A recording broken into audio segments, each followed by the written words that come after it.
The metallic taste of fear flooded Ren's mouth as he stared at his gray egg on the stone altar. Around him, dozens of eggs glowed in other children's hands with promises of better futures. Deep blues, vibrant greens, intense reds. The gray egg barely pulsed in Ren's trembling hands. A pathetic heartbeat so weak he had to hold his breath to feel it. Today, this miserable egg, the cheapest available, would chart his destiny, decide his place in the world. All his parents had been able to get him, after selling their last sellable possessions, was this gray egg. Not white, not black, not even brown. Gray. Laughter and congratulations for Ron still echoed in the temple as Ren approached the altar. His gray egg looked even smaller now, following the magnificent display of the crimson salamander. Ren mentally reviewed his chances for the 1,000th time, clinging to hope. There was a 5% chance of getting a darkness marsh frog. It wouldn't be as impressive as a fire salamander, but it could reach the highest bronze rank. But he knew it was asking too much. The probability was too low. He had resigned himself. Yet even the weak plant, with its almost 95% probability, wouldn't be the end of the world. An iron rank beast that, well cultivated, could reach the lowest bronze rank. And by avoiding maturity with a secret technique, some people had even managed to take it to bronze level 2. It wouldn't be easy. He'd need to invest every coin earned to buy the secret cultivation technique, work twice as hard as others, but at least he could earn an honest living in the end. It would mean a decent life, the chance to repay his parents even a fraction of what they had sacrificed for him. But the egg had 3 options.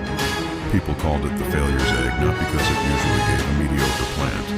They called it that because of those who had the misfortune of drawing the 3rd option. First option, the plant of the mediocre poor people, 94.99% probability. Second option, the frog of the lucky poor people, 5% probability. And then there was that tiny, terrifying 0.01% possibility, a spore, the spore of the unlucky poor people. The weakest creature ever recorded, incapable of even maturing completely within the iron rank. In other eggs, that 1 in 10,000 chance was a magnificent creature with silver or gold potential. Practically a death sentence in a world where power was everything.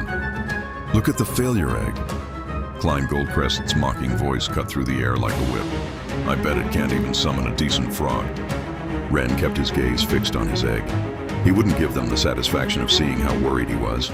Silence. The ceremony master's voice resonated against the ancient stone arches. Remember, this is the most sacred event of your lives. The moment you cease being mere children to become tamers. Ren closed his eyes, trying to ignore the pitying looks, giggles, and stifled laughter. His gray egg rested on the altar like fate's mockery, its weak pulse barely detectable under his trembling fingers. The pretender's son. The boy with the gray egg. The sun pierced through the temple's glass, and his egg began to glow. Or at least, that's what Ren wished. His egg barely emitted a dim glow, so weak that several children had to squint to confirm it was really glowing at all. Please, he begged silently. Anything but the spore. A dry, pathetic sound, like a twig snapping. The laughter began before the creature finished materializing, the weakest beast ever recorded in history. Ren Patender, extend your hand and receive your companion. It will cure the excess mana in your body. The cloud of spores floated lazily toward Ren's outstretched palm. It weighed nothing, emitted no heat.